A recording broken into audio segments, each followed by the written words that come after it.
Now, not all of us have a show-stopping garden in the backyard. It might be zero desire, but for most of us, it's just time. You know, we're busy doing work.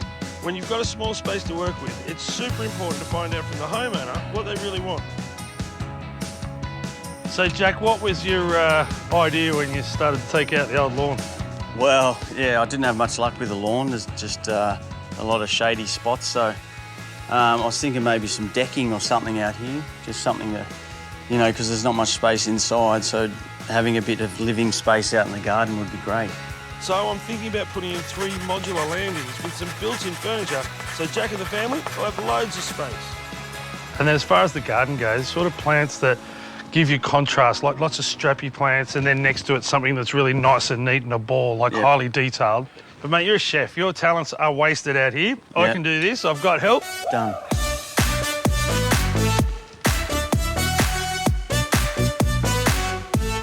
Normally I go nice dark colours. I've probably mentioned black and domino 100 times on Better Homes, but this brick wall we're going to paint white, so it really draws your eye. But we are going to put a couple of rusty screens on it to soften it. Now I've got a really thick matte roller on there because the brickwork's got lots of texture. Put a heap of paint on the roller, go over it slowly and concentrate on all the little nooks and crannies.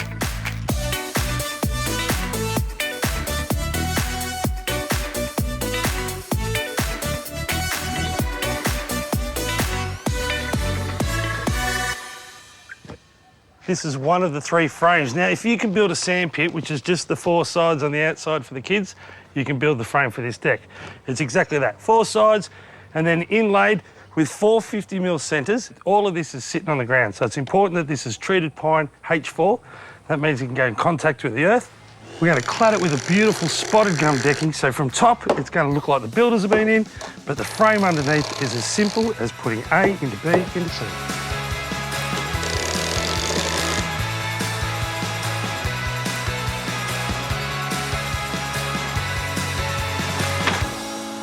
Have a look down that line. Can you see down that line how straight that decking board is?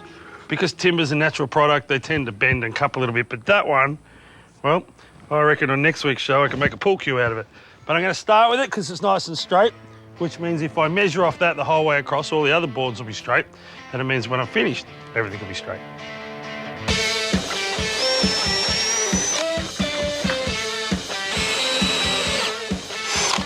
When you're building a deck, you need a couple of things to make it as easy as possible because it's very repetitive. For starters, this little drill has a head on it, so when it goes in, it stops at the right height, but it also gives you the large head that hides the head of this flush with the timber. Secondly, if you can afford 2 drills, it's great because it means you keep going without changing your bits all the time. All these little yellow markers are spacers at 4mm. It means I can lay the whole deck out, screw off about every 6th or 7th one, and keep going, getting the whole deck down before I go back and screw them in a nice straight line, because I've either used a string line or a chalk line to mark the centre of this treated pine that I'm screwing into. When it comes to getting a nice straight edge on the ends of your deck, it's a lot easier to mark it out with a pencil, nice and sharp, and then cut the excess off rather than trying to butt them all up straight.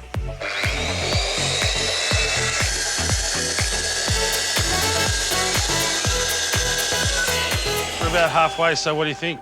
Oh, it looks awesome. Yeah, it looks really good. I mean, the option of a lawn, really, with the shade that you've got around here, and the amount of work you'd have to put in, there's kind of no chance. But this, the decks look good. We've covered them with plastic, so while we bring the soil and the plants in, we're not going to ruin it. Yeah. But I'd say we're about halfway, which would suggest to me it's about lunchtime, brother. Hold your horses, mate. Oh, I can't wait. I eat like a horse too. As far as my levels go, I've raised the garden beds up a little bit. It's all the soil that's come out from underneath the 3 decks, plus we're adding some mulch and compost. It's like cow manure. This is a very sandy soil here, so I don't have to worry about drainage underneath my 3 decks. But if you're on heavy clay, maybe the decks have to sit on top and the garden bed is a step down, just so you don't have to worry about drainage. Don't worry about the treated pine being in contact with the soil. It's H4, it can go underground. It's the decking here that you don't want to be touching the soil.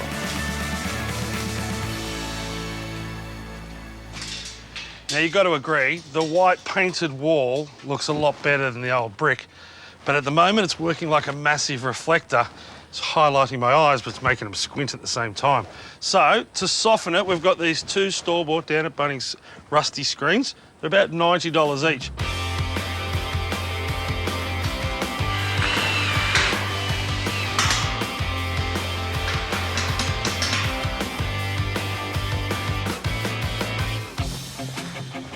Now these guys are water housiers. They're a screening plant. They're a lily-pilly, but they're larger than what we normally plant.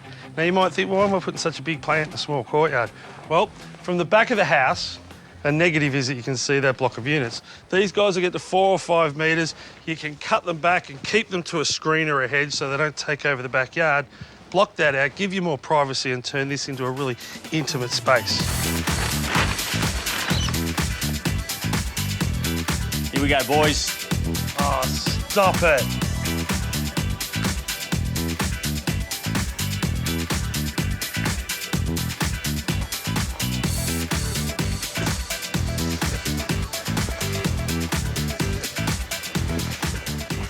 Now this garden bed's probably broken up into about 4 different zones, but we're going to tie things in together. Now if you have a look at the base of this one, you'll get the gist of it. At the front, little pittostrum called hole-in-one. Now they're a great little plant for a busy family because they keep that ball shape. If you want to put them into a hedge, you can plant them about 50 centimetres apart, give them a haircut a couple of times a year, and it works really well. But if you plant them just a little bit further apart than that, they can just fill that shape in. I guarantee you won't have to touch them for a couple of years. Behind them, we've got a contrasting foliage because we've got the dark and the lime green there of Raphaelensis oriental pearl.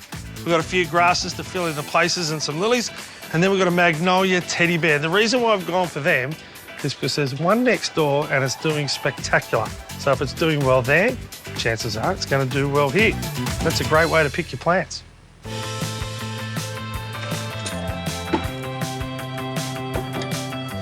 Now, even with the screens up, the white wall is very eye-catching to a negative on a hot summer's day. So to soften it and get a hedge sort of through here at waist height, I'm planting some more magnolias. Now, unlike the little gems, the teddy bears, and even the deciduous ones, this one's called Cinderella. If you give it a haircut, it stays nice and compact, plus it flowers its head off. I've seen these where there's been that many flowers, you can hardly see the foliage. And as far as perfume, well, I reckon it's right up there with jasmine.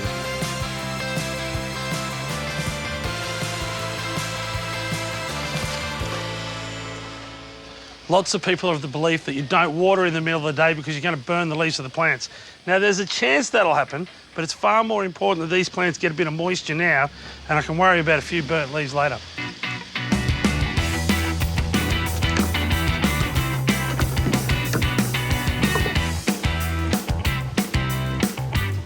These outdoor seats also double as storage. Stop my line. I don't need anyone to tell me I'm going love crazy. Another look and I'm feeling helpless. I'm going love crazy. Mate, what do you think? Mate, this is fantastic. It really is. I reckon it's one of the best uses of a small space that we've ever done on the show. And without compromise, it is a very usable space. Yeah. Think about what you had here before and how much luck you'd had in the garden. Yeah. Not much. We've improved the soil, we've planted tougher plants. You are going to enjoy relaxing in this space rather than having to worry about and work on the plants. So what's your favourite part of the garden? Mate, I just think the fact that we'll be able to use it more and my daughter can dance around on these little platforms. Well, this could be a bit of a boardwalk. She might end up in a supermodel. Potentially, yeah, that's the plan. Thanks very much for your help. Thanks for feeding me. But, mate, that doesn't count as chefing. I could have made that. You probably could have too.